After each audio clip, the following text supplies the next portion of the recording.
Good morning. I am Tania Keck, or Señora Keck, as you call me. Before we start talking, let's see some of our meeting students interacting with preschool kids in South Africa.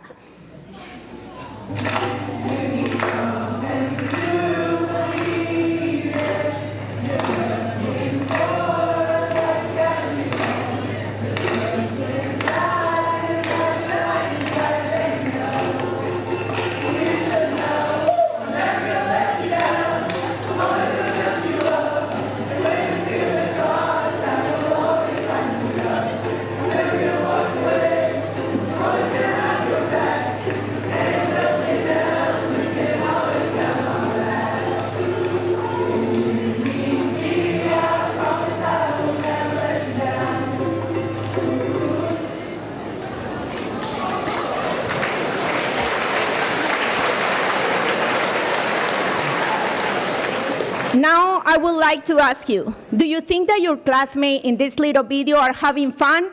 Yes or no, guys? Yes.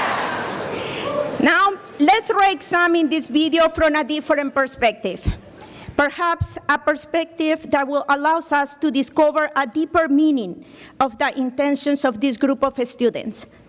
Let's ask ourselves, what do you think was the central motivation that influenced these Mitty kids to travel to the other side of the world to walk in solidarity with the South African people that they didn't know? I believe that the answer to this question is bigger than just having fun. I believe that they went to South Africa in order to experience something greater than themselves. They were seeking a purpose and understanding. This is what it influenced their behavior and gave them a sense of direction that guided their decision in a more positive way. This is the cornerstone that a person needs to establish in order to find their purpose. I know that the word fun is very important for all of you guys, but the word purpose brings direction and joy, which has a more everlasting and impact in our life. Purpose. This is the word that I invite you to consider in the quest that you face every day while you are shaping your individual world in order to change the world. To determine purpose in life, it requires time that it will help you to acquire knowledge and energy to put the knowledge into practice. What you do with those two sources will determine the outcome of your life. Here I am, at the age of 17, going on 18 years old, on my last day of high school. At that age, I knew that I would go to law school and I would become a lawyer, but I didn't know what my purpose in life was.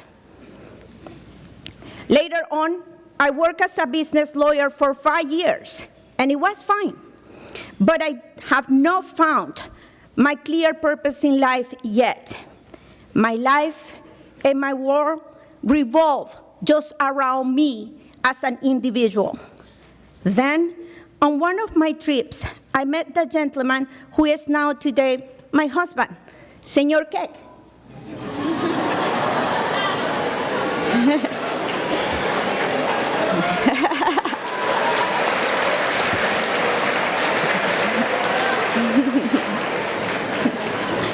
He is a teacher. My husband is a teacher, and he introduced teaching to me. This beautiful yet extremely complex and difficult career.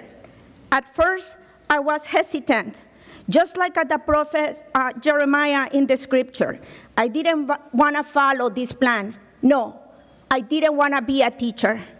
But after my first year of teaching at San Jose State University, I realized that for the first time in my life, I was doing something that was not just for me. My actions were molding and affecting others in a positive way. I felt for the first time making a tangible difference in the world.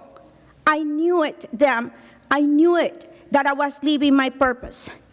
I knew that because I was waking up every morning excited to go to work.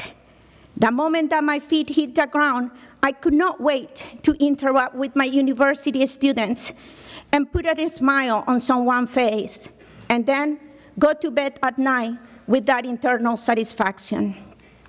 God had a plan for me. It was a plan I never pictured myself, but still something was incomplete until my child came to our life. Through her, I learned one of the most valuable lessons that a human being can, the lesson of what is to accept another human. There is a difference between just tolerating someone and accepting them as a part of your life. Tolerate means that you let someone coexist next to you, but that doesn't mean that you allow that person to be part of your world. To tolerate is not easy, but accepting another person is much, much harder. My child helped me to accept others the way in which God created them. She does it. Believe me, she does it.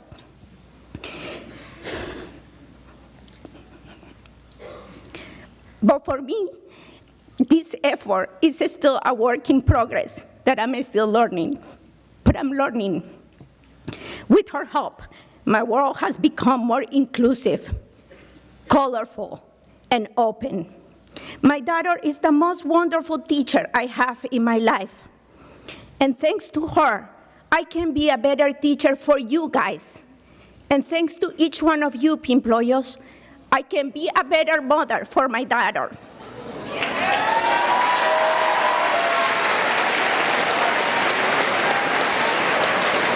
I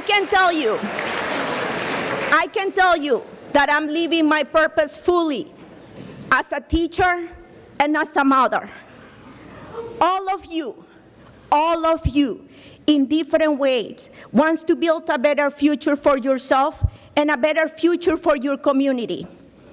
I have been witness of this desire so many times, both inside and outside of my classroom, because you guys, you are good kids with good intentions in your heart. This is the fact that I love about you the most. Like my own child, you bring so much faith and joy into the future for me. A few years ago, Mr. Brosnan was interviewing me for this position, to be your teacher.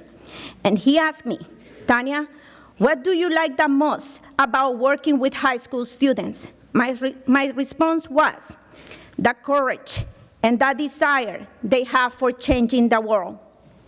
We teachers are privileged of being among you guys. You remind me and remind us adults that there is more goodness than darkness in the world. And despite the horrible and terrible statistic about climate change, war, terrible immigration policies around the world, and so many more challenges, somehow, we as a humanity will thrive because the future is in your hands. Pretty soon, you will be leading the world from different arenas. But in order to do it better than your previous generations, you must learn, but learn in an active way. You must use your time wisely to acquire knowledge, a reflective knowledge that will help you in the future to produce tangible results for yourself, but most importantly, for those around you. Many of you at this young age are already asking how you can make a difference in the world. Here, I will give you only a few of many examples inspired by all of you. During the immersion trip to Costa Rica 2 years ago, we visited a little shanty town called El Triángulo. The people living there were Nicaraguan refugees. Their conditions were beyond poverty. That day, Audrey. And that day, Audrey and I were over a little hill of garbage facing downtown San Jose, Costa Rica. And she pointed out the beautiful, tall, shiny buildings in the distance. And I will never forget that look in her eyes and the determination in her voice when she said, "Señora, this is simply immoral. Something has to be done to change this reality. It's not enough for me to come here and see the terrible injustices these people suffer every day and do nothing about. I don't know yet, but for sure, one day I will do something to make a difference." In her life plan, Audrey is already including other people that she doesn't know directly. She includes them because she recognizes in these Nicaraguan refugees another human like her. That is called solidarity. That is called acceptance. Last summer, Nick was very moved when he was writing in his journal in one of the airports as we were coming back from South Africa. He came close to me and asked me to read his journal. In the journal were written down several statistics about the African population in South Africa, explaining why they cannot break the cycle of poverty, even though the apartheid was eliminated 25 years ago. Nick told me, "Hey, señora, people lie, but numbers do not lie. These numbers are bad, señora. We have to do something to change this reality. I have to do something." I am sure that Audrey, Nick, and all of you will do your job when your time comes. You are on the right path. And for those of you who are a little bit late and are still thinking about what your purpose in life should be, open your heart and listen to the internal voice that all of us have. If you need a little help with that, you are in the right place. Here, you have plenty opportunities to explore this possibility. Be an activist for those who cannot raise their own voice in MAP. Find your own voice in Shepherd. Participate in one of our immersion trips and spread awareness about social justice. Create community in Life Team and Life Corp. Find your voice, find it, and let it guide you. Even though I did it late, I found mine. I found my purpose, being an educator. And you all will find yours as well, because we have been called to be part of this big master plan created by God. As Archbishop of Romero used to say, we are like a construction workers. Yes, like a construction workers. We are called to do only one part of the house, not all of it. But whatever part of the house you are called to do, you must do it well, because the whole function of the house depends on it. Only the master builder knows how the final product will look, but he knows that all of us together have created that beautiful home that we call planet. Find your job and do it in order to continue building this home. You have everything you need in order to do it. You are receiving a great education, so continue challenging us teachers to be better every day. Use your knowledge to create something new and better. Use social media to spread awareness about social problems that afflict our world. Plant in social media the seed of social justice and love. Click with compassion to build something beautiful. Reconstruct what is broken and lift up all those who are forgotten. Change social media. Be a rebel, just like Jesus was, but rebel with a clear purpose. to make this world a better place. So now, Pimployos, go, because it is your time to change the world.